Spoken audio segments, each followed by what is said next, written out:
Good morning, dear students of 7th class. How are you all? I hope you all are fine. So today we do the question number 3 of exercise 1.2 and question number 3 you do in book. तो आपने ये देखना है कि कौन C correct statement है, इनको solve करके आपने खुद देखना है कि कौन सी करेक्ट है। देखो फर्स्ट है जैसे 7 मल्टीप्लाई -4, तो 4 मल्टीप्लाई 7 इक्वल नहीं हो सकता क्योंकि यहाँ पे ये -4 होना चाहिए, तो ये इनकरेक्ट है। -7 डिवाइड बाय 0, तो नीचे कभी भी 0 नहीं आता है रैशनल नंबर में। Rational number is in the form of P upon Q and Q is never equal to 0। अब यहाँ पे ये भी माइनस का था, ये भी माइनस का था, तो यहाँ पे +10 आना था आंसर। इसमें जब हमने -20 को डिवाइड किया -5 से, तो सिंपल 4 आना था क्योंकि माइनस से माइनस कट जाना था। इसमें सिर्फ ये 2 स्टेटमेंट्स ठीक हैं। 6 multiply -2 is equal to -12 and -10 divide by 2 is equal to -5। उसके बाद है 4th क्वेश्चन, इसको ध्यान से समझेंगे, थोड़ा इंपॉर्टेंट है।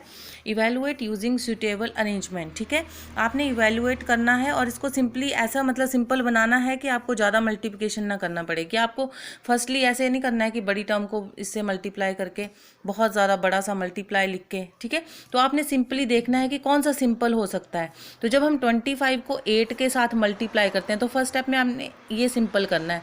25 को 8 से जब हम मल्टीप्लाई करेंगे तो 200 आता है आंसर। ठीक है, तो इसको इसके साथ फर्स्ट स्टेप में मल्टीप्लाई करना है, तो आएगा -200 मल्टीप्लाई 178। अब ये इससे क्या होगा, इससे ये होगा कि 170, इतनी बड़ी टर्म्स को आपको मल्टीप्लाई नहीं करना पड़ेगा। 178 को आप सिंपली 2 से मल्टीप्लाई करेंगे और आपका आंसर आ जाएगा 356 और साथ में आपने 2 0 लगा देनी है और ये माइनस। ठीक है, ये आ गया आपका आंसर। आपने देखना है कि किस टर्म को मल्टीप्लाई करके आपका क्वेश्चन सिंपल हो जाता है। इसमें जैसे 150 को अगर आप 4 से मल्टीप्लाई करते हैं, मतलब 0 0 वाली टर्म चाहिए आपको, तो 150 को अगर हम 4 से मल्टीप्लाई करते हैं तो 600 आता है। तो सिंपली 360 इन दोनों को मल्टीप्लाई करके आया हमारा 600 मल्टीप्लाई -361। अब आप सिंपली 361 को 6 से मल्टीप्लाई करेंगे इस साइड में, तो आपका आया 2166 और साथ में आपने 2 0 लगा देनी है। ठीक है, जब 0 वाली टर्म हो तो उसको मल्टीप्लाई करने की ज़रूरत नहीं होती है, आंसर में आप 0 ऐड कर सकते हो जब मल्टीप्लाई वाली टर्म हो, और माइनस लगेगा आंसर में।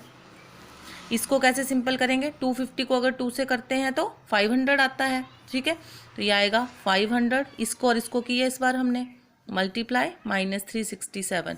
अब आप सिंपली 367 को 5 से मल्टीप्लाई करेंगे तो 1835 आएगा और माइनस का निशान और 2 0 ऐड हो जाएंगे। तो इस तरह से आपने इसको रीअरेंजमेंट करके सिंपल करना है क्वेश्चन को। ठीक है, ये है डी पार्ट। ठीक है, इसमें क्या सिंपल आएगा, 5 4 ज़ा 20 और 9 8 ज़ा 72। तो इसको और इसको किया पहले हमने, तो ये भी माइनस का है, ये भी माइनस का है, तो 72 आ गया। ठीक है, प्लस का हो गया। उसके बाद मल्टीप्लाई 5 को 4 से किया 20, तो -20 आ गया। उसके बाद आपने सिंपली 72 को 2 से मल्टीप्लाई करना है, 144 आ जाएगा, 1 0 लगाएंगे, यहाँ पे माइनस लगा देंगे। ठीक है, नेक्स्ट वन 75 को 4 से जब आपने मल्टीप्लाई किया तो 300 आता है। ठीक है, 300, तो ये आया -300 मल्टीप्लाई 25 को 2 से करने पे -50। तो यहाँ पे क्या आ जाएगा, माइनस माइनस हो गया प्लस, और 5 3 ज़ा 15 और साथ में 1 2 3 0। देखो हो गया सिंपल। इसके बाद ये है, तो 7 4 ज़ा होते हैं 28 और यहाँ पे 50, तो यहाँ पे -28, इन दोनों को मल्टीप्लाई करके मल्टीप्लाई 50। अब सिंपली आपने 28 को 5 से मल्टीप्लाई किया तो आया 140, 1 0 लग गई और यहाँ पे माइनस लग गया। इस तरह से आपने रीअरेंज करके इनको सिंपल करना है। नेक्स्ट वन है आपका सिंप्लीफाई यूजिंग डिस्ट्रीब्यूटिव प्रॉपर्टी। ठीक है, ये प्रॉपर्टी मैंने आपको करवाई थी, मैं फिर से रिकॉल कर रही हूँ कि अगर आपके पास कोई टर्म है, P मान लो कोई टर्म है, उसको हमने मल्टीप्लाई किया है, ब्रैकेट में है Q + R से, तो उसका मतलब है P जो है वो Q से भी मल्टीप्लाई है और P R से भी मल्टीप्लाई है, तो इसका रिजल्ट क्या आएगा, PQ + PR, मतलब जो साइन है वो बीच में आएगा और इसको इससे भी मल्टीप्लाई किया हमने और इसको इससे भी। अगर यहाँ पे माइनस का साइन है तो PQ - PR। ठीक है, तो ये 2 फॉर्मूले डिस्ट्रीब्यूटिव प्रॉपर्टी में यूज़ होते हैं, एक प्लस का एक माइनस का। तो देखो कैसे होते हैं यूज़, बहुत सिंपल है। देखो ये क्वेश्चन है, जैसे ए पार्ट है, -5 × 65 प्लस -5 × 7, ये एक टर्म है, क्योंकि इसमें मल्टीप्लाई है, ये दूसरी टर्म है और बीच में क्या है, प्लस है। इसको ओपन कर दिया है इस तरह से, PQ प्लस PR। तो इसमें कॉमन क्या है, -5 यहाँ पे भी है, यहाँ पे भी है, तो -5 हम बाहर लिख देंगे। ठीक है, अब क्या करेंगे, यहाँ पे मल्टीप्लाई का निशान आ जाएगा और यहाँ पे क्या बचा, इन दोनों में से अगर -5 निकाल दिया तो 65 बचा, प्लस का निशान इन दोनों में से अगर हमने ये निकाल लिया तो 7 बचा। कॉमन ले लिया, मतलब इसमें से भी -5, इससे भी -5, तो इस क्वेश्चन में हमारा 65 बच गया और इस पार्ट में हमारा 7 बच गया। अब हमारा क्वेश्चन सिंपल हो गया, -5 मल्टीप्लाई, सिंपली हम इन दोनों को प्लस करेंगे, 65 + 7 = 72। ठीक है, अब ब्रैकेट भी ओपन हो गई क्योंकि हमने ब्रैकेट सॉल्व कर दी और फिर आपने 72 को 5 से मल्टीप्लाई करना है, -360 आ जाएगा आपका आंसर। ठीक है, हो सकता है डिस्ट्रीब्यूटिव प्रॉपर्टी में आपको ओपन करके दिया हो सकता है आपको ओपन करना हो, जैसे सेकंड में आपको ओपन करना है तो कैसे करेंगे आप, -19 मल्टीप्लाई और ब्रैकेट में 102 है, तो सिंपली इसको कैसे ओपन करेंगे, 100 + 2। ठीक है, अगर नियर बाय आपने 100 लेना है, ठीक है, अगर आपके पास 90 की फॉर्म में है, जैसे 96 है तो 100 - 4 कर लो, और अगर 100 से थोड़ा सा ज़्यादा है तो 102 आ जाएगा, 100 + 2। अब इसको इस तरह से ओपन करो, मतलब -19 इसमें भी मल्टीप्लाई है और -19 इससे भी मल्टीप्लाई है, तो इसको जब इससे किया तो -19 multiply by 100 plus -19 multiply by 2।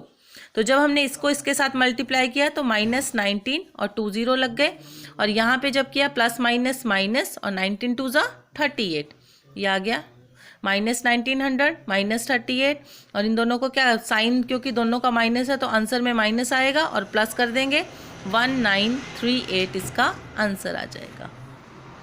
जो सिंपल है उसको आपने मतलब इकट्ठा कर देना है, और अगर आपको ओपन करना पड़े तो आपको ओपन करना पड़ेगा। दोनों मेथड में आपको ये समझना है कि कैसे आपने ओपन करना है और कैसे नहीं। अब सी पार्ट देखो, इसमें भी ये भी एक टर्म है, ये भी एक टर्म है, ठीक है, क्योंकि बीच में प्लस है, तो यहाँ पे 15 है, यहाँ पे 15 है, तो 15 हम कॉमन ले लेंगे, यहाँ पे बच गया -21 और यहाँ बच गया -45। ठीक है, तो यहाँ पे देखो 15 मल्टीप्लाई -21 प्लस माइनस -45, ये भी माइनस का है, ये भी माइनस का है, तो क्या करते हैं हम साइन माइनस का इन दोनों को प्लस कर देते हैं, तो 21 + 45 आ जाएगा हमारा 66। अब सिंपली इसको मल्टीप्लाई कर दो, -66 को 15 से मल्टीप्लाई किया तो आ गया 990 आंसर।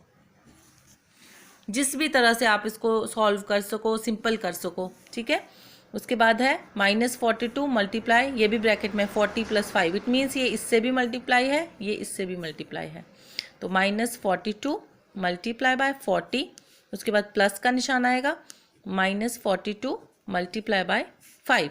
जब 42 को 40 से किया तो आया हमारा ये -1890, फिर माइनस का निशान, 42 को 5 से किया तो क्या आ गया 210। अब इन दोनों को हम क्या कर देंगे, ये आया था 1680, सॉरी ये आया 1680, उसके बाद इन दोनों को प्लस करके आया हमारा 1890। ठीक है, इन दोनों को मल्टीप्लाई करके हमारी ये टर्म आई थी, फिर हमने जब इन दोनों को प्लस किया तब ये आएगी, तो ये है हमारा आंसर। नेक्स्ट वन, इसमें भी 32 है, इस टर्म में भी और इसमें भी है, तो 32 को हम कॉमन ले लेंगे और अंदर बच जाएगा -42 और यहाँ पे -6, ये आ गया 32 मल्टीप्लाई, यहाँ पे अगर ब्रैकेट है तो इट मीन्स मल्टीप्लिकेशन में ही, अगर आप लगाओगे तब भी ठीक है, नहीं लगाओगे तब भी अंडरस्टूड है कि 32 के बाद ब्रैकेट है, इट मीन्स ये मल्टीप्लाई का ही निशान है। तो 32 मल्टीप्लाई, इन दोनों को प्लस कर देंगे क्योंकि माइनस का निशान है दोनों में, और प्लस किया तो 42 + 6 48, और आंसर आ गया हमारा। इन दोनों को मल्टीप्लाई करेंगे, 48 मल्टीप्लाई बाय 32 1536 और माइनस का निशान, आंसर। अब इसको ओपन करेंगे, जैसे मैंने बोला प्लस में भी ओपन कर सकते हैं और माइनस में भी। अब इसमें माइनस में होगा कैसे, 100 - 4 आ जाते हैं 96। नियर बाय 100 करना है, मतलब 100 यूज़ करना है आपने। अगर 100 से थोड़ी सी ज़्यादा तो 100 प्लस कर लो, 100 से थोड़ा कम है तो माइनस कर लो। ठीक है, अब ये इससे भी मल्टीप्लाइड है, तो -15 मल्टीप्लाई बाय 100 -15 मल्टीप्लाई बाय 4, तो ये कितना आ गया ये आ गया -1500 और ये आ गया हमारा माइनस माइनस हो गया प्लस, 15 4 ज़ा 60। अब देखो ये एक टर्म माइनस की आ गई, एक की प्लस की आ गई, तो करना तो हमें इन दोनों को माइनस पड़ेगा और साइन लगेगा माइनस का, क्योंकि 1500 बड़ा है। तो जब हमने इसको इससे माइनस किया तो 1440 आ गया आपका आंसर। तो इस तरह से आपने ये सारे क्वेश्चन खुद करने हैं, खुद ट्राई करने हैं और कॉपीज़ में करने हैं। Okay, thank you and have a nice day students.